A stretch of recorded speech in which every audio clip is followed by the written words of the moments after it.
Everybody saw the protests that took place here in Cuba on July 11. It was a surprise to many people around the world, and yet, as we could see in the days following, they were demonstrations where the leaders were paid, but also taking advantage of the very great difficulties that people are facing during the time of pandemic and the 60 years of blockade.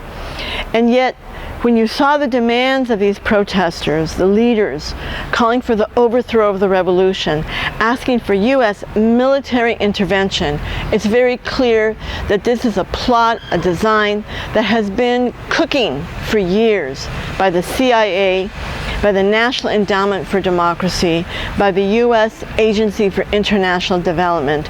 The U.S. government, the State Department, the Pentagon, have dreamed for years to overthrow the revolution, and they saw, with the rise in COVID cases in June and July, that this was the moment to take advantage of this difficulty. But they were limited in number, and they didn't continue afterwards because people could see the real nature of these organizers.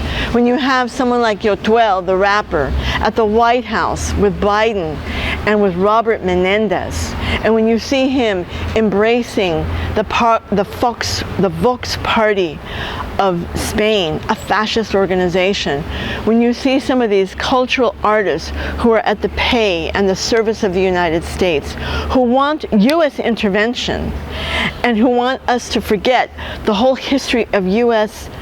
intervention since 1898, then you can see that this plot is going to fail. Now these organizations, these right-wing organizations, are calling for demonstrations on November 1st, November 20th, and now they're moving it up to November 15th. And their nature is not to ask for democracy or for freedom. That already exists here. What they want is to create chaos, to have confrontations with police, to have confrontations with the public in order to be able to create an image to the United States that the U.S. can create even more sanctions. We all saw on July 11 these small demonstrations that took place in Cuba, in which the leaders financed, developed, trained, supported by the U.S. government, radiating out of the U.S. Embassy here in Havana, that their aim was not to try to improve the situation for Cubans. How do you improve it when you call for the strengthening of the U.S. blockade, when you ask for U.S. military intervention? So the real nature of these right-wing, ultra-right groups is now exposed to the world. But the Biden administration is taking advantage. Biden said immediately after that the U.S. will strengthen access to these organizations, supposedly the Cuban people, with internet. And the U.S. has even more plans to tighten this horrendous blockade. The right wing in Miami and these tiny groups here in Cuba at first said that they would have a protest, a general strike on October 11, which is a joke because it was a holiday, it was a paid holiday. Nobody goes to work anyway. Then they changed the date to October 20th. Then they changed their November 20th date to November 15th. In other words, they don't have a program. They don't have a plan.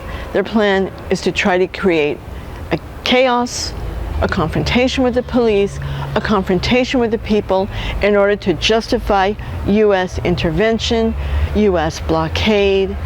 And those of us in the United States need to be clear that our role is one of solidarity and demand that our government, Washington, get its hands off of Cuba, end the blockade, stop taking advantage of the pandemic, stop blocking the needed medicines and goods that Cuba needs, and return Guantanamo base and territory back to Cuba.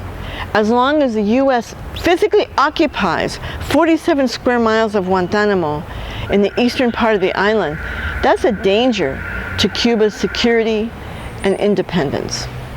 We have a lot to do in the United States and around the world. And so I greet everybody onto the struggle.